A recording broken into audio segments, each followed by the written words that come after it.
जय हिंद। नमस्कार साथियों, आप सभी लोगों का मोस्ट वेलकम है आज के इस नए क्लास में।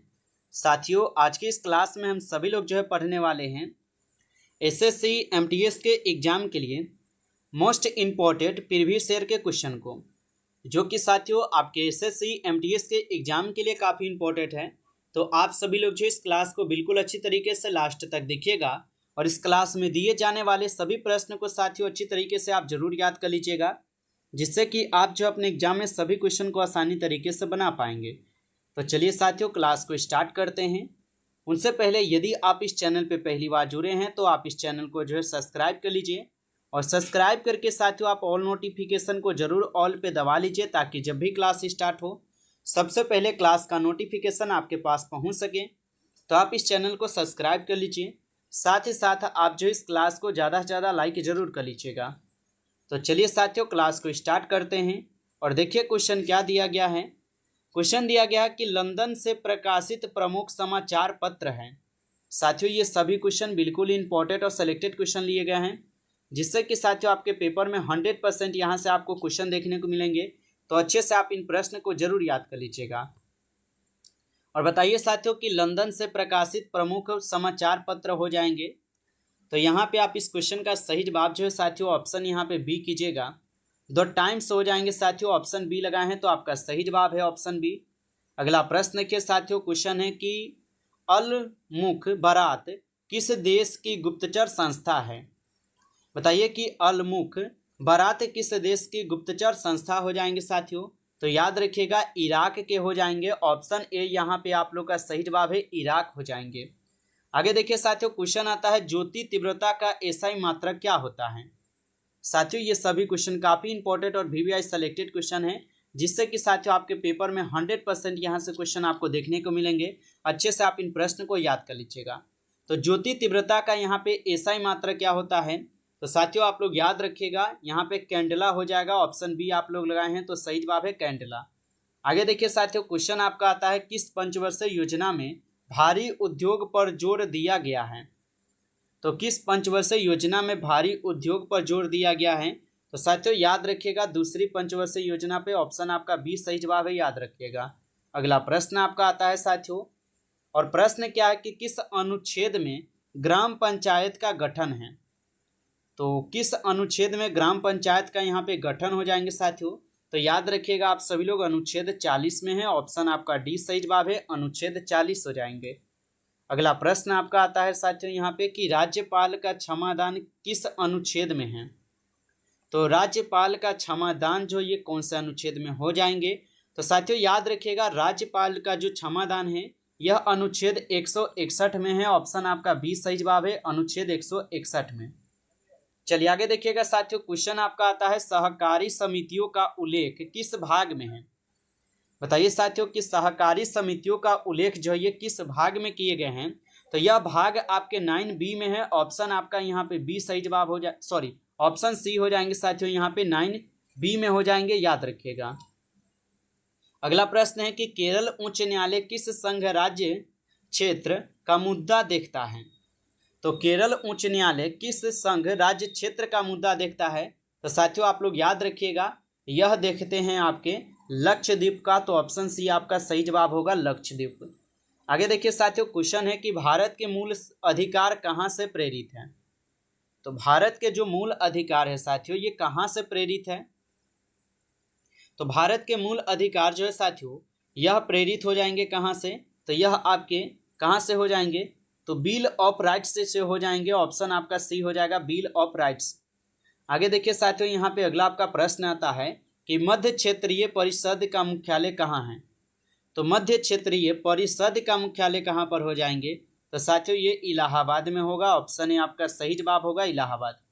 आगे देखिए साथियों, क्वेश्चन आपका आता है कि रामगढ़ विषधारी बाघ रिजर्व किस राज्य में स्थित है। तो रामगढ़ विषधारी बाघ रिजर्व किस राज्य में स्थित है। तो यह आपके हो जाएंगे राजस्थान में। ऑप्शन आपका बी सही जवाब है, राजस्थान में, याद रखिएगा। अगला प्रश्न है कि मंदूरे किस नदी के किनारे स्थित है। बताइए साथियों कि मंदूरे ये किस नदी के किनारे स्थित है। तो यह आपके बैगोई में हो जाएंगे। ऑप्शन आपका सी सही जवाब हो जाएंगे साथियों, याद रखिएगा। अगला प्रश्न है आपका कि पोर्ट ऑफ स्पेन किस देश की राजधानी है। तो पोर्ट ऑफ स्पेन किस देश की राजधानी हो जाएंगे, तो यह किस देश की राजधानी है साथियों, बता दीजिएगा। तो यहाँ पे आप 30 नंबर क्वेश्चन का सही जवाब ऑप्शन ए लगा रहे हैं, तो आपका सही जवाब है ऑप्शन ए, याद रखिएगा आप सभी लोग। आगे देखिए क्वेश्चन है आपका यहाँ पे साथियों कि कुक जल संधि कहाँ स्थित है। चलिए लगाइए आप सभी लोग कि कुक जल संधि कहाँ स्थित हो जाएंगे। तो कुक जल संधि हो जाएंगे साथियों न्यूजीलैंड में, ऑप्शन आप लोग डी कीजिएगा, यहाँ पे सही जवाब न्यूजीलैंड में है। आगे देखिए साथियों क्वेश्चन है आपका मेसेटा का पठार किस देश में स्थित है। तो मेसेटा का पठार जो ये किस देश में स्थित है साथियों, तो ये आपके स्पेन में है, ऑप्शन आपका सही जवाब है स्पेन में। आगे देखिए साथियों क्वेश्चन आता है कि यजुर्वेद के उपवेद का क्या नाम है। साथियों अभी तक आप लाइक नहीं किए हैं इस क्लास को, तो आप जरूर इस क्लास को ज़्यादा से ज़्यादा एक बार लाइक कर लीजिएगा। चैनल पे पहली बार जुड़े हैं तो आप इस चैनल को सब्सक्राइब कर लीजिए, और सब्सक्राइब करके साथियों आप ऑल नोटिफिकेशन को जरूर दबा लीजिए, ताकि जब भी क्लास स्टार्ट हो सबसे पहले क्लास का नोटिफिकेशन आपके पास पहुंच सके। तो आप इस चैनल को सब्सक्राइब कर लीजिए। यदि आपको पीडीएफ चाहिए तो आप कमेंट करके हमें जरूर बताइए। और बताइए साथियों कि यजुर्वेद के उपवेद का यहाँ पे क्या नाम हो जाएंगे। तो साथियों आप लोग याद रखिएगा इसका उपनाम हो जाएंगे धनुर्वेद, ऑप्शन ए यहाँ पे आप लोग सही जवाब कीजिएगा। चलिए आगे देखिए क्वेश्चन क्या है आप लोग का। क्वेश्चन है साथियों कि हर्षवर्धन किस वंश का प्रतापी शासक था। बताइए साथियों कि हर्षवर्धन जो ये किस वंश का प्रतापी शासक था। तो साथियों याद रखिएगा ये पुष्यभूति वंश के हो जाएंगे, ऑप्शन आपका डी सही जवाब है पुष्यभूति वंश। आगे देखिए क्वेश्चन आपका आता है कि अकाल तख्त की स्थापना किस सिख गुरु ने की थी। तो अकाल तख्त की स्थापना किस सिख गुरु ने की थी। तो साथियों गुरु हरगोविंद जी के द्वारा की जाती है, ऑप्शन आपका बी सही जवाब है गुरु हरगोविंद। आगे देखिए साथियों क्वेश्चन है कि शेख मुजीब उर रहमान ने किसे जादूगर कहकर संबोधित किया था। तो शेख मुजीब उर रहमान ने किसे जादूगर कहकर यहाँ पे जो है संबोधित किया है। तो यह साथियों गांधी जी को जादू कहकर संबोधित किए हैं, ऑप्शन ए यहाँ पे सही जवाब है। आगे देखिए साथियों क्वेश्चन दिया गया है कि तत्वबोधिनी सभा की स्थापना जो ये किस वर्ष हुई थी। तो तत्वबोधिनी सभा की स्थापना किस वर्ष में हुई थी। तो साथियों याद रखिएगा 1839, ऑप्शन सी इस क्वेश्चन का सही जवाब होगा। अगला प्रश्न है साथियों यहाँ पे कि अदिश राशि कौन सी है। बताइए साथियों यहाँ पे कि अदिश राशि कौन सा होगा। तो अदिश राशि हो जाएंगे घनत्व, ऑप्शन यहाँ पे आप लोग का डी सही जवाब है घनत्व है साथियों। अगला प्रश्न देखिएगा क्वेश्चन आपका आता है दुर्बल अम्ल का पीएच मान कितना होता है। तो दुर्बल अम्ल का पीएच मान कितना होता है, लगाइए आंसर।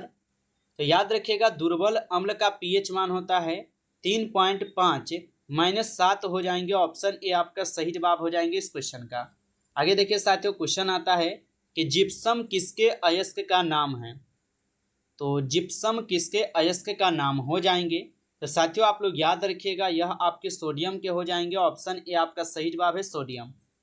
आगे देखिए साथियों क्वेश्चन आता है आपका कि दुनिया के पहले लाइव अंडर वाटर इंटरव्यू का सफलतापूर्वक आयोजन किस देश के द्वारा जो है ना किया गया है। तो दुनिया के पहले लाइव अंडर वाटर इंटरव्यू का सफलतापूर्वक आयोजन किस देश के द्वारा किया गया है। तो साथियों आप लोग बताएंगे पलाऊ के द्वारा, ऑप्शन आपका बी हो जाएगा सही जवाब। आगे देखिए साथियों क्वेश्चन आपका है निम्नलिखित में से कौन भारत के लेक डिस्ट्रिक्ट के रूप में जो है ना जाना जाता है। तो निम्नलिखित में से कौन भारत के लेक डिस्ट्रिक्ट के रूप में जाना जाता है। तो साथियों ये नैनीताल हो जाएंगे, ऑप्शन है आपका सही जवाब है नैनीताल हो जाएंगे। आगे देखिए साथियों आपका यहाँ पे क्वेश्चन है कि भारत की निम्न नदियों में से कौन सी डेल्टा नहीं बनाती। तो भारत की निम्न नदियों में से कौन सी डेल्टा नहीं बनाती। तो साथियों याद रखिएगा ताप्ती नदी नहीं बनाती है, ऑप्शन आपका डी होगा सही जवाब ताप्ती नदी। आगे देखिए साथियों क्वेश्चन आपका आता है कि सूरत किस नदी के किनारे स्थित है। बताइए साथियों कि सूरत जो है ये किस नदी के किनारे स्थित है। तो सूरत हो जाएंगे ताप्ती नदी के किनारे, ऑप्शन है आपका सही जवाब होगा ताप्ती नदी। चलिए आगे देखिएगा साथियों क्वेश्चन है कि गुवाहाटी किस नदी के किनारे स्थित है। तो गुवाहाटी किस नदी के किनारे स्थित हो जाएंगे। तो ब्रह्मपुत्र नदी के किनारे है साथियों, ऑप्शन आपका बी सही जवाब है ब्रह्मपुत्र नदी हो जाएंगे। अगला प्रश्न देखिए साथियों क्वेश्चन है कि बांधवगढ़ राष्ट्रीय उद्यान किस राज्य में स्थित है। बताइए साथियों कि बांधवगढ़ राष्ट्रीय उद्यान किस राज्य में स्थित हो जाएंगे। तो साथियों याद रखिएगा बांधवगढ़ राष्ट्रीय उद्यान जो है यह आपके हो जाएंगे मध्य प्रदेश में। तो ऑप्शन आपका 20 सही जवाब है, मध्य प्रदेश। अगला प्रश्न आता है साथियों कि कौन सा राज्य बावरियों के लिए जो है ना प्रसिद्ध है। तो कौन सा राज्य बावरियों के लिए प्रसिद्ध हो जाएंगे। तो साथियों याद रखिएगा गुजरात राज्य हो जाएंगे। आगे देखिए क्वेश्चन है आपका कि चिल्का झील जो है ना ये कहाँ स्थित है। बताइए कि चिल्का झील कहाँ पर स्थित है। तो चिल्का झील हो जाएंगे उड़ीसा में। ऑप्शन ए आपका सही जवाब है, उड़ीसा में हो जाएंगे साथियों। आगे देखिए क्वेश्चन आपका आता है कि भारत में सबसे ऊंची चोटी कौन सी है। तो भारत में सबसे ऊंची चोटी कौन सी है साथियों। तो याद रखिएगा आप सभी लोग, यह हो जाएंगे कौन, तो K2 जिसको हम लोग गाडविन ऑस्टिन भी बोलते हैं। तो ऑप्शन आपका डी होगा, K2 यहाँ पे याद रखिएगा। चलिए आगे देखिए क्वेश्चन है कि सबरीमाला निम्नलिखित में से किस राज्य में स्थित है। तो सबरीमाला निम्नलिखित में से किस राज्य में स्थित है। तो ये केरल राज्य में है साथियों। ऑप्शन सी सही जवाब है, केरल राज्य। आगे देखिए साथियों क्वेश्चन आता है माउंट आबू जो एक पर्वतीय स्थल है कौन सी पर्वत श्रृंखला पर स्थित है। तो माउंट आबू जो एक पर्वतीय स्थल है और ये कौन सी पर्वत श्रृंखला पर स्थित हो जाएंगे। तो अरावली पर्वत श्रृंखला पर है। ऑप्शन सी सही जवाब है, अरावली पर्वत श्रृंखला। नमस्कार साथियों, इस क्लास में कुल आपके 35 क्वेश्चन थे जो कि काफ़ी इंपॉर्टेंट और सेलेक्टेड क्वेश्चन थे। ये सभी क्वेश्चन आपके एग्जाम के लिए। साथियों यदि आपको क्लास अच्छा लगा हो तो आप इस क्लास को ज़्यादा से ज़्यादा लाइक जरूर कर लीजिएगा। चैनल पे पहली बार यदि आप जुड़े होंगे तो आप इस चैनल को सब्सक्राइब करके ऑल नोटिफिकेशन को आप ऑल पे दबा लीजिएगा ताकि जब भी क्लास स्टार्ट हो साथियों सबसे पहले क्लास का नोटिफिकेशन आपके पास पहुंच सके। तो आप इस चैनल को साथियों सब्सक्राइब जरूर कर लीजिएगा। चलिए फिर मिलते हैं आपसे एक नई टॉपिक के साथ नेक्स्ट क्लास में। तब तक के लिए जय हिंद, जय भारत।